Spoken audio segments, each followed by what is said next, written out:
अस्सलामुअलैकुम नाज़रीन, आप देख रहे हैं खबरनामा और मैं हूं आपकी मेज़बान नेहा खान। मुल्क और दुनिया भर से आने वाली अहम ताज़ा और नुमाया खबरों के साथ हाजिर हैं।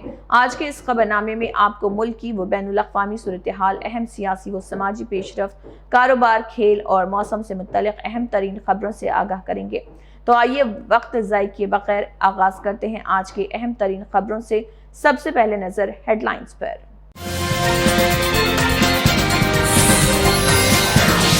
गोलकुंडा में कदीम सुरंग की मुबैना दरियाफ्त, चार मीनार तक खुफिया रास्ते की रिवायत फिर ज़ेर बहस। आसार कदीमा के माहिरीन करेंगे मुआयना, सुरंग की कदामत और हकीकत जानने की कोशिश।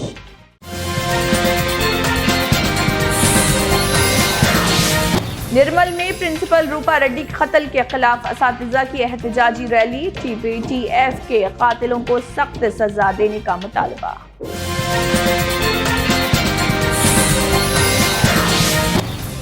वाईएस जगन हैदराबाद पहुंचे, मदाहों की बड़ी तादाद ने किया शानदार इस्तकबाल। जलविहार में IPS ऑफिसर के बेटे की शादी में हुए शरीक साबिक AP CM।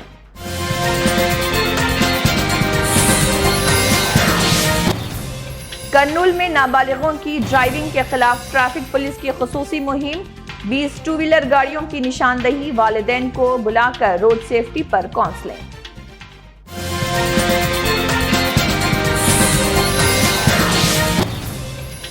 हैदराबाद के माधापुर में सड़क हादसा, जनसेना MP के बेटे के खिलाफ केस दर्ज, खातून की मौत के बाद गिरफ्तारी न होने पर सवालात, पुलिस कार्रवाई पर बहस तेज। और अब खबरों की तफसील। हैदराबाद के तारीखी गोलकुंडा इलाके में मुबैना तौर पर एक कदीम सुरंग दरियाफ्त होने के बाद नई बहस छिड़ गई है। इत्तलात के मुताबिक कुतुब शाही दौर के तकरीबन 400 साल कदीम मकबरे के करीब खुदाई के दौरान ज़ेर ज़मीन ढांचा नजर आया। इस दरियाफ्त के बाद गोलकुंडा किले और चार मीनार के दरमियान खुफिया सुरंग की सदियों पुरानी रिवायत एक बार फिर मौजू बहस बन गई है। ताहम हुकाम ने अभी इस सुरंग को किला और चार मीनार के दरमियान रास्ते का सबूत करार नहीं दिया है।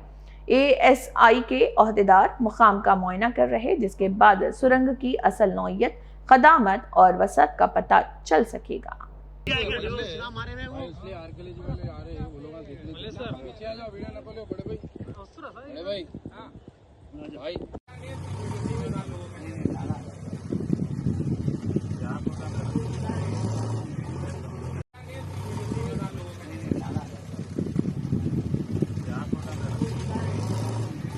तेलंगाना के निर्मल जिले मरकज में प्रिंसिपल रूपा रेड्डी कत्ल के खिलाफ TPTF की क़यादत में असातिज़ा ने एहतजाजी रैली निकाली। रैली शिवाजी चौक से शुरू होकर डॉक्टर BR अम्बेडकर के मुजस्समे तक पहुंची। एहतजाज में असातिज़ा ने प्रिंसिपल रूपा रेड्डी के कत्ल की सख्त मजम्मत की और कातिलों के खिलाफ सख्त से सख्त कार्रवाई करने का मुतालबा किया। मुजाहिरीन ने हुकूमत से अपील की है कि वाक़े की मुकम्मल तहक़ीक़ात करते हुए जिम्मेदार अफराद को कानून के मुताबिक सख्त सजा दी जाए।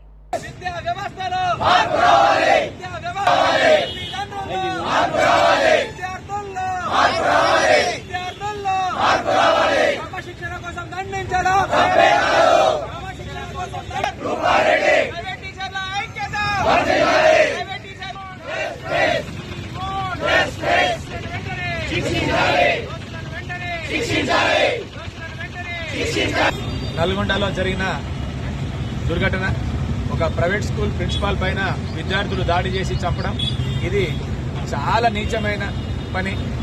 అసలు విద్యా వ్యవస్థలో ఇలాంటి పనులు జరగకూడదు. ప్రైవేట్ స్కూళ్లలో రోజు రోజుకు యాజమాన్యం చెప్పిన పద్ధతులను పాటిస్తూ విద్యాబుద్ధులు నేర్పి పిల్లల భవిష్యత్తుకు ఎంతో ఉపయోగపడుతున్నటువంటి ప్రైవేట్ స్కూళ్ళ టీచర్ల పైన కానీ, ప్రిన్సిపాల్ల పైన కానీ, ఇంకా ఇతర ఏ సిబ్బంది పైన కానీ ఇలాంటి దాడులు జరగడం మేము ఖండిస్తున్నాము. రూపారెడ్డికి జరిగింది, యావత్ భారతదేశం కూడా ఖండించాలని కోరుకుంటున్నాము. ఇది అందరూ కూడా రూపారెడ్డి గారికి సంఘీభావం తెలపడానికి ప్రైవేట్ స్కూళ్ల తరఫున ఇక్కడికి వచ్చాము. आंध्र प्रदेश के साबिक वज़ीर आला वाईएस जगन मोहन रेड्डी हैदराबाद पहुंच गए। जगन ने जलविहार में मुनक़दा एक IPS ऑफिसर के बेटे की शादी की तकरीब में शिरकत की। उनकी आमद की खबर मिलते ही बड़ी तादाद में मदाह इस्तकबाल के लिए जलविहार पहुंच गए। जिससे इलाके में खासी गहमा गहमी देखने को मिली। जगन के हामियों ने उनकी आमद पर जोश व खरोश का इजहार किया। उनके हैदराबाद दौरे की सियासी हलकों में भी खासी तवज्जो देखी जा रही।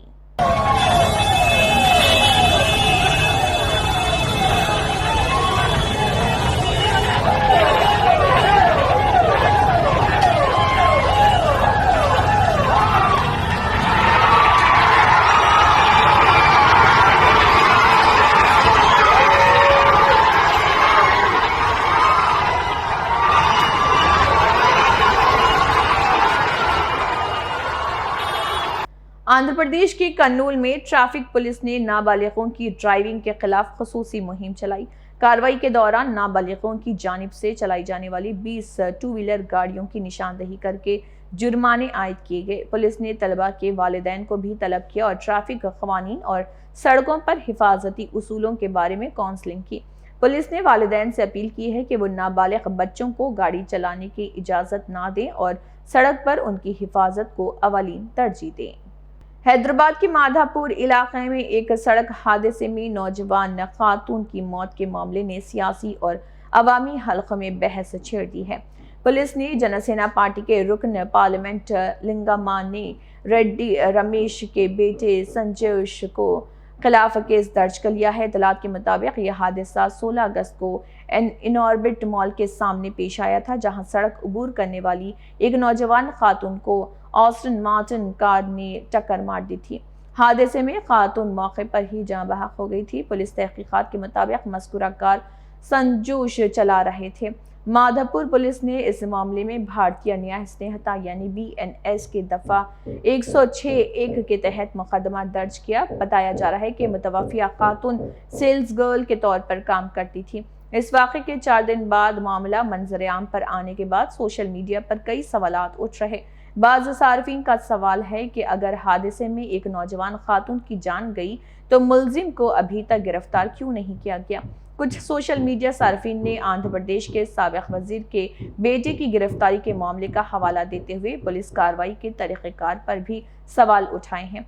ताहम इन दावों और सियासी इल्ज़ामात की आज़ादाना तौर पर तस्दीक़ ज़रूरी। सोशल मीडिया पर जनसेना सरबराह पवन कल्याण से भी इस मामले पर वाज़ेह मौक़िफ़ सामने लाने का मुतालबा किया जा रहा। बाज़ सार्फिन सवाल कर रहे कि ख़वातीन के तहफ़्फ़ुज़ पर सख्त मौक़िफ़ रखने वाले पवन कल्याण इस हादसे के मामले में क्या कहेंगे।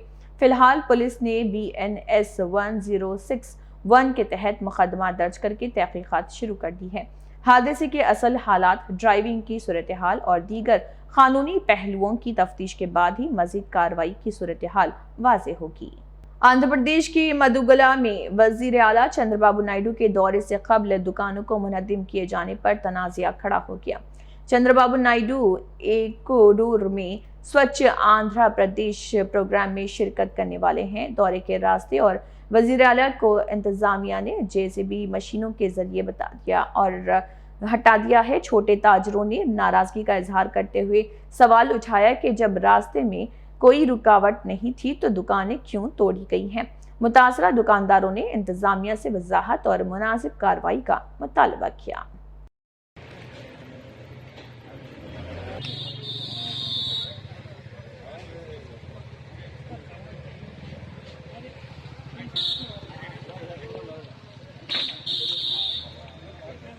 रियासत तेलंगाना में बिजली के सार्फिन के लिए बड़ी तब्दीली की तैयारी की जा रही है। इतलात के मुताबिक डिस्कॉम इदारे नए बिजली कनेक्शंस के लिए स्मार्ट मीटर्स नस्ब करने और मौजूदा पुराने कनेक्शंस को भी मरहलावार स्मार्ट मीटर्स में तब्दील करने का मंसूबा बना रहे हैं।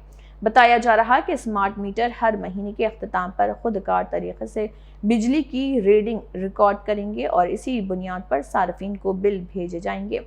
दूसरी जानिब स्मार्ट मीटर्स की तनसीब पर आने वाले अखराजात का बोझ सार्फिन पर डालने की तजवीज़ भी गौर किया जा रहा, जिस पर सार्फिन में तशवीश पैदा हो सकती है। इसके अलावा हर सरकारी दफ्तर में प्रीपेड स्मार्ट मीटर लाजमी करने की भी तैयारी की जा रही। ताहम मंसूबे के हतमी तफसीलात और सार्फिन पर माली बोझ से मुताल्लिक़ सरकारी फैसला सामने आना बाकी है। बीजेपी के रुकने पार्लियामेंट रविशंकर प्रसाद ने राहुल गांधी के एहतजाज पर सख्त तनकीद की। उन्होंने कहा है कि मुतासरीन के मामले पर सुप्रीम कोर्ट पहले ही एक हाई पावर कमेटी तश्कील दे चुकी है। रविशंकर प्रसाद ने इल्जाम लगाया कि राहुल गांधी की क़यादत में कांग्रेस मुबैना तौर पर अफरा तफरी की सियासत की तरफ बढ़ रही और तवज्जो हटाने के लिए सियासी मुकाबला आराई कर रही। ये बयान राहुल गांधी की जानिब से 20 जुलाई के एहतजाज के दौरान पैलेट से जख्मी होने के मामले में FIR दर्ज करने के मुतालबे पर पार्लियामेंट स्ट्रीट पुलिस स्टेशन के बाहर धरने के तनाजुर में सामने आया। और अभी फिर यहाँ बैठ गए हैं। पुलिस सूत्रों से जो जानकारी मिली है कि जिस घटना का वो संदर्भ दे रहे हैं उसकी शिकायत लीक हो चुकी है, वो जांच का विषय है। और सबसे बड़ी बात यह है कि जो लोग पीड़ित थे वो सुप्रीम कोर्ट गए और सुप्रीम कोर्ट ने स्वयं एक हाई पावर्ड कमेटी बनाई है जिसकी अध्यक्षता एक रिटायर्ड सुप्रीम कोर्ट के जज कर रहे हैं। उसमें 2 जज और हैं, एक CBI के पूर्व डायरेक्टर हैं और एक और बड़े अधिकारी हैं। तो इतनी हाई पावर्ड कमेटी में यह भी जांच का विषय होगा कि गोली चली या नहीं चली। तो ये क्या मतलब है इसका? आपको नियम कानून का कोई सम्मान नहीं करना राहुल गांधी। जो आपके मन में आएगा तो बस जहां जाके धरने पर बैठ जाएंगे और अराजकता फैलाना शुरू करेंगे। हमारी आशंका है और आरोप दोनों है कि वंदे मातरम पर जो कांग्रेस पार्टी ने स्टैंड लिया उसमें कांग्रेस पार्टी फंस गई है। देश के सामने यह संदेश चला गया है कि कांग्रेस पार्टी जो 37 में थी मुस्लिम परस्ती के दबाव में, वही है 2026 में, जब उस समय के मुस्लिम लीग के दबाव में कांग्रेस पार्टी ने वंदे मातरम के 5 स्टैंजा के बजाय 2 स्टैंजा गाने का निर्णय किया था। इसका भारी विरोध हुआ था। लेकिन अब तो ये स्थिति हो गई है कि तथ्य सामने आए हैं। तमिलनाडु के कलाकुरिची में सरकारी अस्पतालों की नर्सों ने अपने मुतालबात के हक में एहतजाज किया। मुजाहिरीन ने स्टाफ की री डिप्लॉयमेंट से मुतल्लिक GO 2041 को मनसूख करने का मुतालबा किया। नर्सों का कहना है कि मुलाजमीन की तैनाती और जिम्मेदारियों को वाज़ेह किया जाए और उनकी मुलाजिमतों को मुस्तकिल करने के इक़दाम किए जाएं। एहतजाज करने वाली नर्सों ने हुकूमत से मुतालबा किया कि उनके मसाइल पर फौरी तवज्जो दी जाए और ऐसा निज़ाम बनाया जाए जिसमें स्टाफ की जिम्मेदारियां और पोस्टिंग वाज़ेह हो।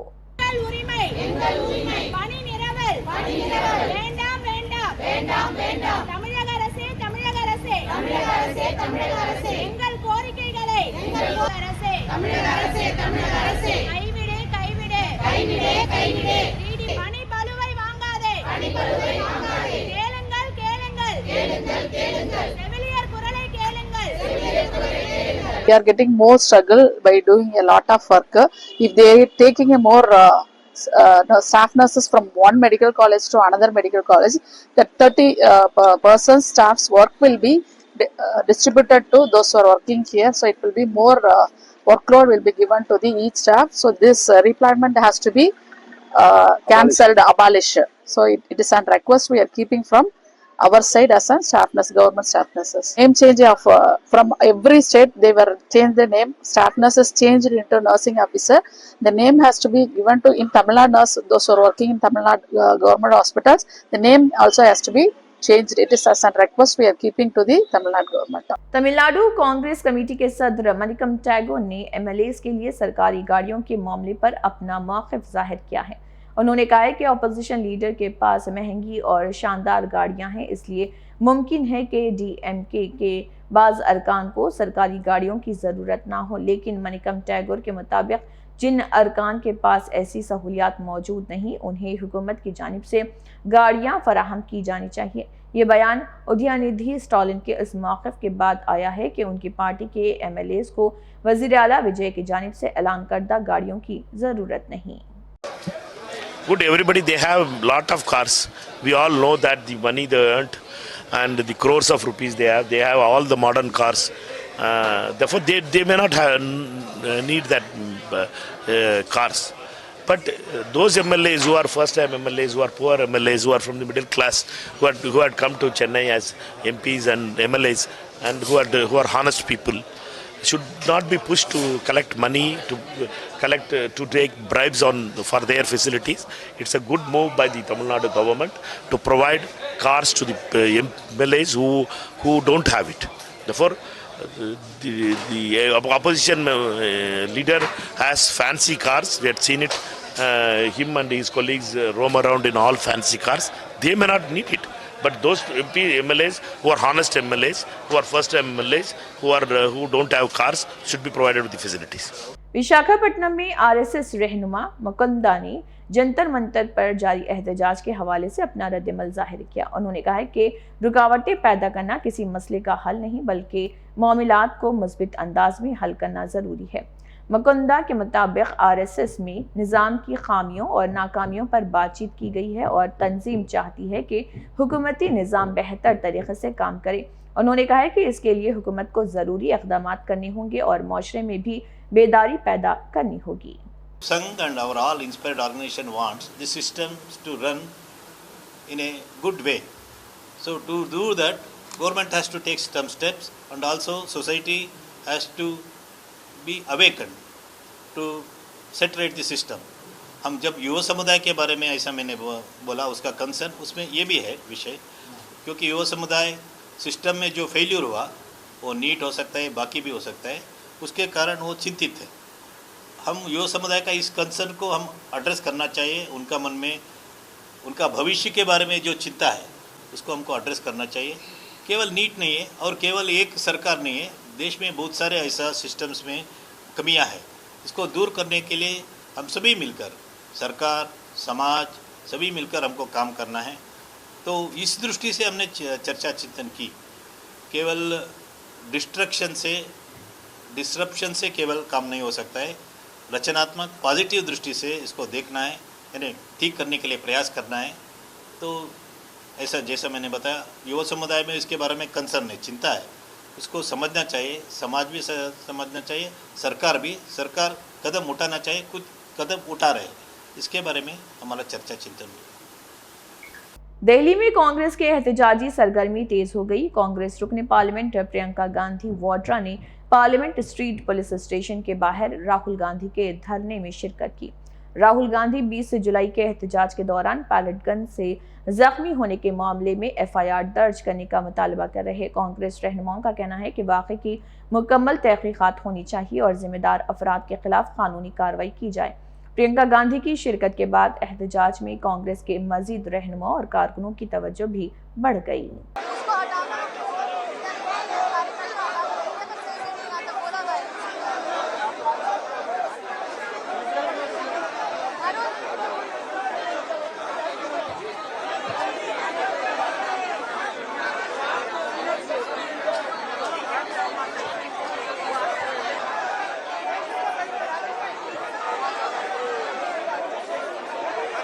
आंध्र प्रदेश के पलनाडु जिले में मुकामी इंतखाबात से कबल पुलिस ने कंडाला कुंटा इलाके में कॉर्डन एंड सर्च ऑपरेशन किया। पुलिस ने इलाके में घर घर तलाशी लेते हुए मुश्तबा सरगर्मियों पर नजर रखी।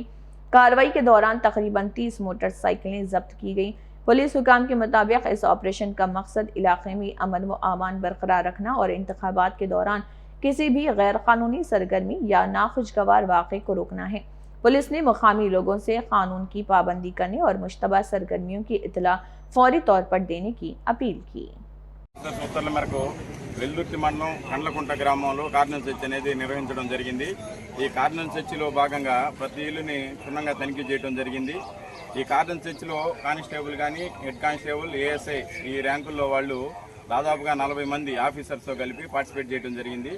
ఈ కార్డినెన్స్ చర్చ్ అనేది రేపు రాబోయే ఎలక్షన్స్ ప్రశాంతంగా ఈ ప్రాంతంలో వెల్దుర్తి మండలంలో ప్రశాంతంగా జరగాలన్న ఉద్దేశంతో దీన్ని నిర్వహించడం జరిగింది।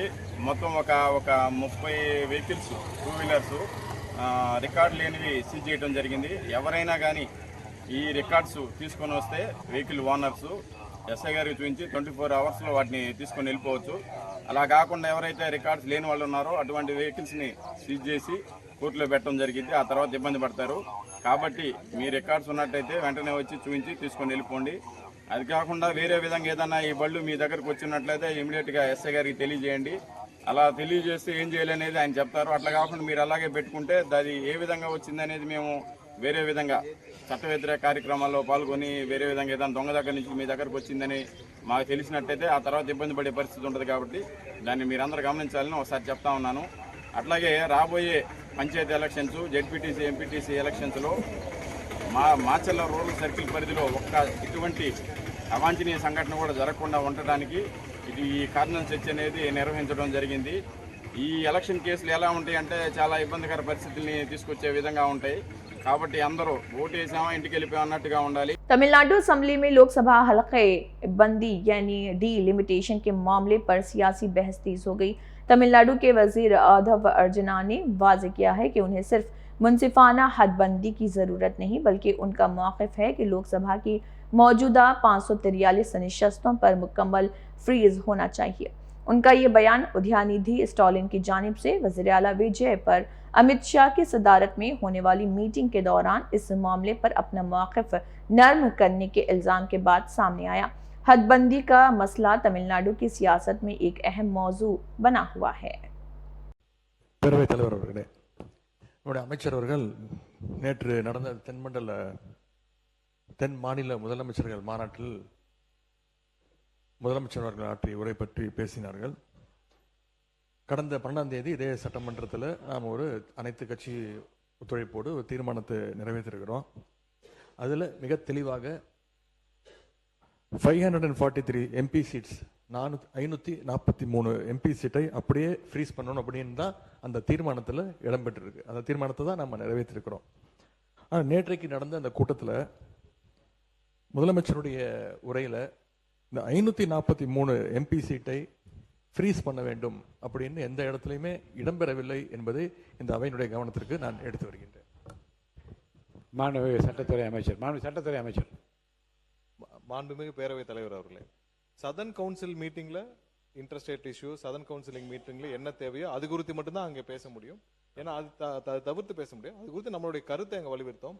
அதில் என்னென்ன வேற மாதிரியான கோணங்களில் திசை திருப்பி வெளியிடப்பட்டதால் உடனடியாக வெளியே வந்து நான் அப்போவே வந்து ப்ரெஸ் மீட்டில் இது அந்த நிலைப்பாடு குறித்து, தமிழக அரசின் நிலைப்பாடு குறித்து அப்போவே கிளாரிஃபை பண்ணியாச்சு.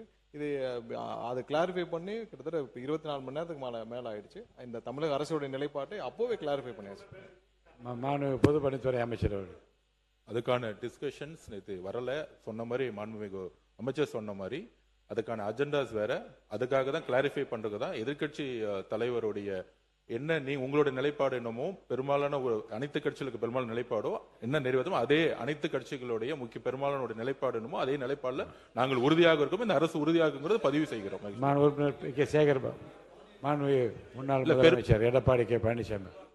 மாண்புமிகு சட்டப்பேரவைத் தலைவர் அவர்களே, இந்த 25 ஆண்டுகள் வந்து டிசம்பரோட முடியுது. இந்த ஆண்டு டிசம்பரோட முடியுது. மீண்டும் மத்திய அரசு சட்டம் கொண்டாந்து எக்ஸ்டெண்ட் பண்ண தான் உண்டு. இல்லைன்னா புதிய மக்கள் தொகை கணக்கெடுப்பில் வந்தால் இப்போ இருக்கிறதோட நம்ம குறைஞ்சி போயிடும்.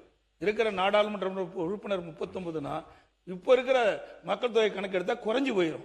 அதனால தான் மத்திய அரசாங்கம் இந்த தொகுதி மறுவரைக்கு பல கட்சியோடு பேச்சுவார்த்தை நடத்திட்டு இருக்கிறாங்க. அந்த அடிப்படையில் 1971 மக்கள் தொகை கணக்கெடுப்பில் எடுக்குவதற்கு மத்திய அரசு முயற்சி செய்து கொண்டிருக்கு. பொதுப்பணித்துறை அமைச்சர் இல்லை, அதை ஒத்துக்கிறோம். டிசம்பர் முடிஞ்சிச்சுன்னா உடனடியாக வந்து அதுக்கான சட்டம் இருக்குன்னு. அந்த சட்டம் வந்து இந்திரா காந்தி அம்மையார் அவர்களும் சரி, பிஜேபியோடைய பிரைம் மினிஸ்டரா இருந்த வாஜ்பாய் அவர்களுமே ஒரு சட்டத்தை கொண்டு வந்து 25 வருஷம் எக்ஸ்டென்ஷன் பண்ணாங்க. அதுதான் வந்து அனைத்து நம் தமிழ்நாடு அரசும் வலியுறுத்துங்கிறத நாங்கள் இங்க பதிவு பண்றோம். உறுதியாக அனைத்து மாநிலங்களும் வலியுறுத்தும் பொழுது ஒன்றிய அரசு செவிசாய்க்குங்கிற நம்பிக்கை இருக்குங்கிறத நாங்கள் பதிவு பண்றோம். மாண்புமிகு எதிர்க்கட்சி தலைவர். பேரவைத் தலைவர்களே, இந்த டீலிமிட்டேஷன் விஷயத்தில் நாங்கள் தொடர்ந்து எங்களுடைய ஸ்டாண்டை நாங்கள் மீண்டும் இங்கே பதிய வைக்க விரும்புகின்றேன். எங்களை பொறுத்த வரைக்கும் ஏற்கனவே இந்த அசம்பிளியில் பாஸ் பண்ண தீர்மானத்தின்படி 543 அப்படிங்கிற அந்த நம்பர் கண்டினியூ செய்யப்பட வேண்டும். அப்படி அதில் ஏதாவது மாற்றம் ஏற்பட்டால் ஏற்கனவே தமிழ்நாட்டுக்கு இருக்கக்கூடிய 7.18% ரெப்ரசன்டேஷன் அது குறையக்கூடாது. அது ஏறலாமே தவிர அது குறையக்கூடாது என்பதுதான் திராவிட முன்னேற்ற கழகத்துடைய நிலைப்பாடு. மாண்புமிகு பொதுப்பணித்துறை அமைச்சர் சொல்லுங்க, அப்புறம் சட்டத்துறை, அப்புறம் மாண்புமிகு உறுப்பினர் தரேன், நான் வாய்ப்பு தரேன். நீங்க பதில் சொல்லு. மாண்புமிகு பேரவைத் தலைவர்களே, அதைத்தான் நாங்கள் ஏற்கனவே இந்த தீர்மானம் வரும்போது தெளிவாக நாங்கள் சொன்னோம். இப்பொழுது 543 நாடாளுமன்றத்தில் மொத்தமாக இருக்கிறாங்க. அதில் தமிழ்நாட்டுக்கு வீதாச்சாரப்படி 7.18 இருக்குது. அதே போல தொகுதி மறையறை வருகின்ற பொழுதும் தமிழகத்திற்கு 7.18 வீதாச்சாரப்படி இருக்க வேண்டும் என்பதுதான் அனைத்து இந்திய அண்ணா திராவிட நிலைப்பாடு. பொதுப்பணித்துறை அமைச்சர். இல்லை, இந்த பேரவைத் தலைவர்களே, இந்த டீலிமிட்டேஷனை பற்றி ஒரு 2 நிமிஷம் நான் பேசினோம். திமுகவோட நிலைப்பாடு மாறுற மாதிரி இருக்கு. 543 இல்ல, நான் பேசி முடிச்சிடுறேன், அதுக்கப்புறம் எதிர்க்கட்சி தலைவர் பதில் சொல்லட்டும். என்ன மாறுற மாதிரி விளக்கம் சொல்லுங்க. நான் பேசி முடிச்சிடுறேன், பேசி முடிச்சிட்டு எதிர்க்கட்சி தலைவர் பதில் சொல்லட்டும். மாறுற மாதிரி நீங்க சொல்லுங்க. பேசி முடிச்சிட்டு அதுக்கப்புறம் எதிர்க்கட்சி தலைவர் பதில் சொல்லட்டும். நம்மளுடைய குறிக்கோள் ஃபேர் இல்ல, 7.18 இருக்கணும், அப்படியே தான் இருக்கணும். ஆனால் 50% அதிகமாக கொடுக்கிறோம் அப்படிங்கிற ஒரு விஷயத்தை ஒன்றிய அரசு கொண்டு வந்தால் அதையும் நாம் எதிர்க்கிறோம் அப்படிங்கறத அன்னைக்கு அவையில பதிவு பண்ணியிருந்தோம். எப்படி பிஜேபியில பிரைம் மினிஸ்டர் வாஜ்பாய் தலைமையில் இருக்கும்போது 25 வருஷம் 7.18 அப்படியே மெயின்டைன் பண்ணி 25 வருஷம் சிறப்பு சட்டம் கொண்டு வந்தாரோ, திமுகவை பொறுத்த வரைக்கும் இந்த எலெக்ஷனுக்கு முன்னாடி டீலிமிட்டேஷன் வேணான்னு சொல்லிட்டு பேப்பரை எரிச்சிருக்காங்க. 50% கொடுத்தாலும் வேணான்னு சொல்லலாம். ஏன்னா இங்க 50% கொடுக்கும்போது வட மாநிலங்கள் 50% இன்க்ரீஸ் ஆகும். 50% இன்க்ரீஸ் ஆகும்போது 5-6 மாநிலங்கள் சேர்ந்தாலே அரசியலுடைய நிலைப்பாடு வரக்கூடிய தேர்தல் காலங்களில் ஒரு கட்சிக்கான மாறுங்கிறது திமுகவும் இதுதான் வலியுறுத்துச்சு. ஆளுங்கட்சியா இருக்கும் பொழுது ஒரு நிலைப்பாடும் இப்ப இருக்க வேண்டிய தேவையில்லை. தமிழ்நாட்டில் அன்னைக்கு தெளிவா நம்மளுடைய முதலமைச்சருடைய தீர்மானம் ரொம்ப சிம்பிளான தீர்மானம். 543 நம்ம நிப்பாட்டணும். திமுகவுடைய எம்பிக்கள் திமுகவுடைய எம்பிக்களா நம்ம பார்க்க கூடாது. காங்கிரஸோட எம்பிக்கள், கம்யூனிஸ்டோட எம்பிக்கள், விசிகோட எம்பிக்கள் எல்லாமே மக்கள் தேர்ந்தெடுக்கப்பட்டது. மாநில சுயாட்சியை யாரு வலியுறுத்தினாங்க அவங்கள தான் பாராளுமன்ற உறுப்பினர் தேர்ந்தெடுத்திருக்காங்க. அப்ப தமிழ்நாட்டு மக்களுக்கு ஒரு பிரச்சனை வரும் பொழுது 50% உங்களுக்கு அதிகமான எம்பி கொடுக்கறங்கிறது இது வரைக்கும் தமிழ்நாடு மக்கள்கிட்ட எந்த விதமான கோரிக்கை வந்ததே கிடையாது. திமுகவும் அந்த கோரிக்கை வச்சது கிடையாது. அதனால அப்படி ஒரு தீர்மானம் ஏதாச்சும் ஒன்றிய அரசு கொண்டு வந்தா 39 எம்பிகளும் அவையில் இருந்து, முக்கியமா நாங்கள் சொல்றது அவையில் இருந்து புறக்கணிச்சுட்டா அதுவும் ஒன்றிய அரசுக்கு ஃபேவரா இருக்கணும். அந்த புதிய 50% இன்க்ரீஸ் பண்ணாலுமே தமிழ்நாட்டுக்கு செய்யக்கூடிய துரோகம் தான் அதுங்கிறத நாங்கள் பதிவு பண்ணிக்கிறோம். இப்ப 543 நிப்பாட்டுங்கிறது தான் எங்களுடைய முதலமைச்சரும் சரி, அரசும் சரி, அன்னைக்கு ஏற்றிய தீர்மானமும் சரி. அதனால 7.18 தொடரணும். திரு வாஜ்பாய் அவர்கள் கொண்டு வந்த மாதிரி சிறப்பு சட்டம் கொண்டு வரணும் அப்படிங்கிற நிலைப்பாட்டில் தமிழக வெற்றி கழகம் சரி, எல்லா கட்சிகளும் ஒன்றிருக்கணுங்கிறத எங்களுடைய கோரிக்கை. தயவு செய்து திமுக மாநில சுயாட்சி வலியுறுத்தி அண்ணாவின் கொள்கை வழியில் இன்னும் 25 வருஷத்துக்கு கேட்கக்கூடிய இடத்துல மிகப்பெரிய கடமையும் பொறுப்பும் இருக்கு. அந்த பாராளுமன்ற உறுப்பினர்களுக்கு எதிர்க்கட்சி தலைவர் அன்னைக்கு பேசும்போது இதுதான் அன்னைக்கு உறுதி கொடுத்தாரு. இன்றைக்கு 50% இன்க்ரீஸ் சொல்லும் பொழுது அதுக்குள்ள போய் தமிழ்நாட்டை அடமானம் வச்சுக்க கூடாதுங்கிறத எங்களுடைய கோரிக்கை. मरकजी वजीर दाखिला अमित शाह ने सिलीगुड़ी में खिताब करते हुए मगरबी बंगाल के साबिक वजीर आला ममता बनर्जी पर सख्त तनकीद की। अमित शाह ने दावा किया कि सरहद पर BSF की बाट लगाने के लिए जमीन फराहम करने की उनकी बारहा अपीलें नजरअंदाज कर दी गई। दूसरी जानिब उन्होंने वंदे मातरम के हवाले से कहा कि आज़ादी के बाद इस कौमी गीत को वो मुकाम नहीं मिला जिसका वो हकदार था। अमित शाह ने दावा किया कि इसका मुकम्मल वर्जन इस साल यौम आज़ादी की तकरीबात तक मुल्क में नहीं गाया गया था। उन्होंने कहा है कि इस इक़दाम से बंकिम चंद्र चट्टोपाध्याय का पैगाम हमेशा के लिए यादगार बनेगा। और मैं शुभेंदु जी की बुरी प्रशंसा करना चाहता हूं कि जब से वो आए हैं हमें सीमा सुरक्षा के लिए जो भी सहयोग चाहिए था गृह मंत्रालय को, हम सिर्फ फोन करते हैं, पत्र तो बाद में जाता है, पहले परमिशन मिल जाती है। सरकार के गठन के 45 दिन के भीतर ही 1129 एकड़ भूमि जो हम 2014 से मांगते थे, हमें मिलती नहीं थी, BSF और SSB के लिए 1129 एकड़ भूमि शुभेंदु जी ने दे दिया। आज सुबह कुछ 29 एकड़ बाकी बचा है। सुबह नाश्ते पर आए तो मुझे लगा चलो उगाही करते हैं। तो बैठने के साथ ही उन्होंने कहा है 29 एकड़ का पैसा भेज दो, दूसरे ही दिन ऑर्डर हो जाएगा। मित्रों, ये तत्परता जो है वो भारतीय जनता पार्टी के मुख्यमंत्री नाते नहीं है। शुभेंदु जी मेरे मित्र हैं, मैं समझता हूं उनको। घंटों घंटों हमारी चर्चा हुई है पश्चिम बंगाल की समस्याओं के लिए। उनको मालूम है जब तक घुसपैठ नहीं रोकती ना पश्चिम बंगाल सुरक्षित रह सकता है ना भारत सुरक्षित रह सकता है। और घुसपैठ रोकने की पूर्व शर्त है कि सीमा पर बाड़ को पूरा लगा दिया जाए।